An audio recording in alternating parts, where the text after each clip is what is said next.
Abraham வந்து அந்த வேலைக்காரனை அழைக்கிறான். அழைத்து சொல்றாரு, நீ என் இடத்துக்கு போய் நான் குடியிருக்கிற கானானிய குமாரத்திகள் புறஜாதிகள் அவங்க கிட்ட இருந்து பெண் கொள்ளாமல் நீ என் தேசத்துக்கும் என் இனத்தார் இடத்துக்கும் போய் என் குமாரனாக ஈசாக்கு பெண் கொள்வேன் என்று எனக்கு பிராமிஸ் பண்ணி கொடு என்று சொல்லி அவனை அனுப்பும் போது உடனே இந்த ஊழியக்காரன் வந்து ஆப்ஷன் பி வைக்கிறார். என்னைக்குமே புரிஞ்சுக்கோங்க, நம்முடைய ஆப்ஷன் பிக்கு காரணமா நம்ம கூட இருக்கிறவங்களே இருப்பாங்க. பல நேரத்தில் நம்ம ஆண்டவர் மேல இருக்கிற நம்பிக்கை கூடிட்டுனா ஆப்ஷன் பி இருக்காது. ஆண்டவர் மேல இருக்கிற நம்பிக்கை குறைய குறைய option B, option C, option D இருக்கும். அப்படி வரும்போது தான் சொல்லுவாங்க, எவ்வளோ பார்த்தோம் பாஸ்டர், ஒண்ணுமே செட் ஆகல. ஏன் செட் ஆகலைன்னா இவங்களை பிடிக்கல, தான் மேட்டர்.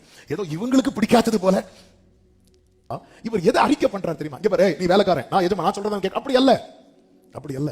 அந்த இடத்துல தான் இங்க பாரு, என்னை அழைத்திருக்கிறார். அப்ப அவன் அழைப்பை நம்புகிறான். எனக்கு வாக்கு பண்ணியிருக்கிறார். அவர் தந்த வாக்கு தத்தத்தை நம்புறான். அவர் இந்த காரியம் கைகூடி வர தம்முடைய தூதனை உனக்கு முன்பாக அனுப்புவார். ஆப்ஷன் ஏல ஸ்ட்ராங்கா இருக்கிறார். ஆப்ஷன் ஏல ஸ்ட்ராங்கா இருக்கிறார்.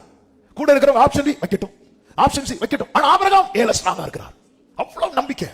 நம்ம எந்த அளவுக்கு ஆண்டவரை நம்புறோம், ஒரு விஷயத்துல ஆண்டவரை எப்படி நம்புறோம், எந்த அளவுக்கு நம்புறோம், எங்க அழைப்பில் இருந்து வரார். அந்த அழைப்பில் இருக்கிற உண்மை என்பது தன்னில் முடியாது, தன் தலைமுறை விஷயத்திலே தொடரும் என்பதுல எவ்வளவு நம்பிக்கையா இருக்கிறான் பாருங்க. என்னை அழைத்திருக்கிறார்னா அவர் எனக்கு செய்ய வேண்டியதை செய்கிறவர் மட்டும் இல்ல, என் தலைமுறைக்கு செய்ய வேண்டியதை அவர் செய்து முடிப்பார். மேரேஜ்ங்கிறது ஒன் டே ஈவென்ட் கிடையாது. ஒரு நாள் பிரமாண்டமா நடத்தி விட்டு ஆமென்.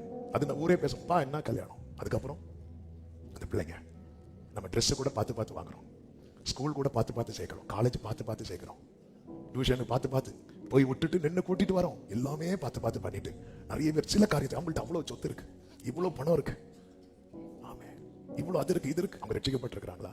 தேவனோட உடன்படிக்கை பண்ணியிருக்கிறாங்களா? சபையில ஆராதிக்கிறாங்களா? ஆமே. சரி, நீங்க இந்த காரியத்துல நீங்க ஸ்ட்ராங் ஆயிட்டீங்கன்னா கர்த்தர் இன்னைக்கு சொல்ற வார்த்தை தான், கர்த்தர் அப்படி தூதனை அனுப்புவார். ட்ராக் கிளியர் ஆகும் இயேசுவின் நாமத்திலே. இப்படி காத்திருக்கிறவர்களுக்கு கர்த்தர் ட்ராக் கிளியர் பண்ண போறா. சீக்கிரம் உங்கள் கூடாரங்களிலே மணவாளனின் சத்தம், மணவாட்டியின் சத்தம் கேட்கப்பட போகிறது இயேசு கிறிஸ்துவின் நாமத்திலே. ஆமென் சொல்லுங்க பார்க்கலாம்.